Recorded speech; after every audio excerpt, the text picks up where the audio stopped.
Hi, everyone. Thanks for joining me today as I walk through the basics of the SAT. The SAT is an entrance exam in a sense for all high school students that would like to enter college. There's also an alternate ACT that you can take, but it is most common to take the SAT.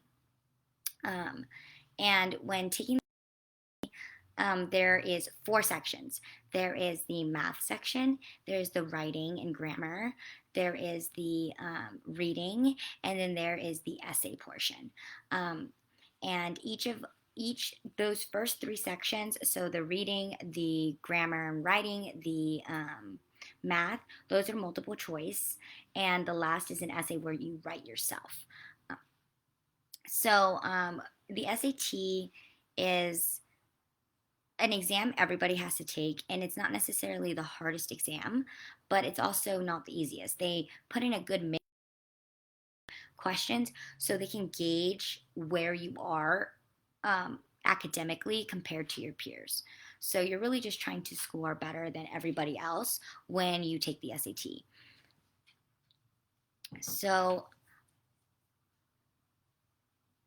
some good pointers is when you do the reading test, um, to practice doing well on the reading test, you should read more often. So just like read whatever, regular books, articles, things of such, and really test your comprehension. So like when you're reading a passage, read the passage like a paragraph and ask yourself like, what did I just read in your own words?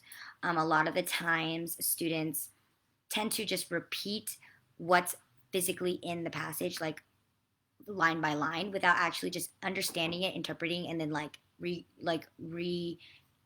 rewriting in a sense what that passage said, like how they interpreted it.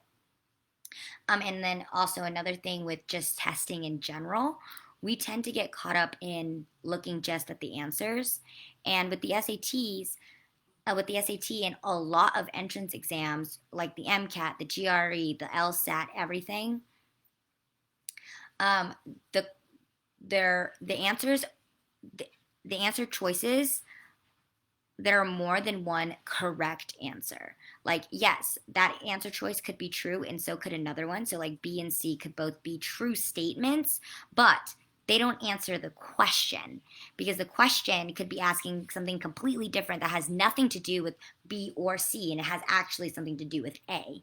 So that's a big thing that students get incorrect a lot, is that they just focus on like, is this statement true from the answer, and instead of like, what is the question and am I answering the question? I had that struggle a lot taking standardized exams, and when I understood that and tried to really work on it, it became so much easier for me. I was able to like, okay, like focus less on like all the busyness of the multiple, like all the different like answers, and just honed in on answering what they were asking me. Like, what do you want? What does this question want from me? And then narrowing and then narrowing and narrowing it down and eliminating until you get that. Um, And with the math portion, you are allowed a calculator for some of it, and then a section of it, you're not allowed a calculator. Um, you should be able to do most of the SAT math portion without a calculator. It's and what I mean by that is like not like the little like minutiae of like decimals, and like really when it gets really a little complicated, um, but really like the overall, like you should be able to round whatever problems you have and just do them in your head. That's because that's when you know you understand the concept of what is going on. The calculator is just there to relieve the time you need to take to just make sure you get those little numbers correct, like the little differences, not the overarching problem. You won't be able to solve anything if you don't know the overarching how to get there, like the overall big steps. And so let me go to how the scoring system works, because the scoring system in the SAT um, is much different. It's out of 1600, and that seems like kind of a weird like metric. Like, why is it out of 100%? Um, but the reading and writing is between, you can get as low as a 200 and as high as an 800. In the math section, you get as low as a 200 and then as high as an 800. And then the SAT is scored from like 2 to 8. So it's like, so it's based on that metric. So and they've grouped reading and writing together. So like the reading, writing, and grammar, reading, writing, and grammar, and then the math. So that's it's pretty simple. It gets simple when you break it down. You're like, okay, so like it's like half reading and writing, and the other half is math. So the math actually holds more weight because that's technically one section, and the reading and writing are grouped into one section. You, when taking the SAT, like any standardized exam, you need to practice the exam. There are countless amounts of resources, free resources too, that that can help you tremendously with the SAT. So there's Reddit. If you get on Reddit and go RSAT, like r/SAT, it'll give you an entire list of just organized list of how to like study for it, study guides, free old practice exams, which are gold. You want to use the old SAT exams, like the originals. Like you don't want like Princeton's version of an SAT exam. You don't really want like any of that. You want the SAT, like College Board old exams, because that is the best indicator of what you will see in the future, because they've done it before, right? So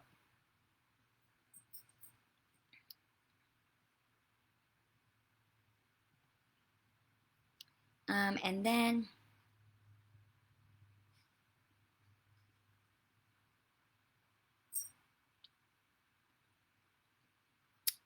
so depending on, so why it's also really important to get a good score on your SAT, and they will mark you by percentiles too. So like 1800, a perfect score would be 100th percentile. That means you scored better than 100% of everyone else. Like you made the top score.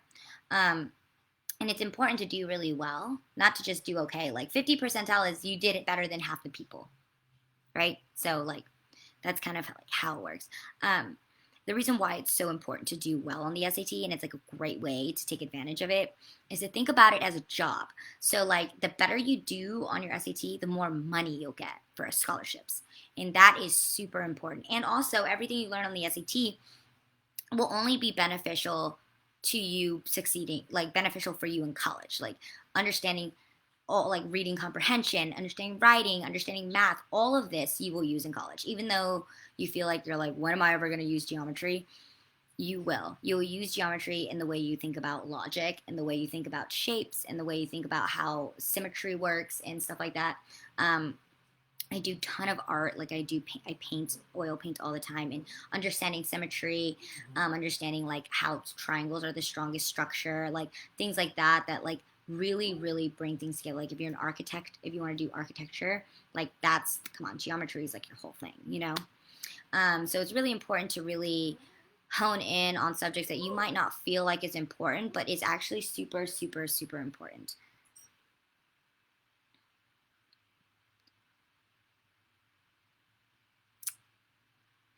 And lastly, when you take the SAT, you can take it multiple times.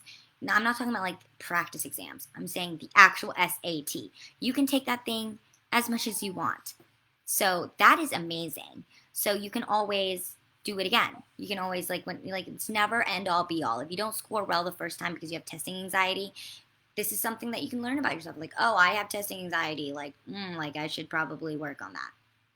And like, but you can still take it again, and then you can learn to really work through your testing anxiety, because it'll only get harder in college.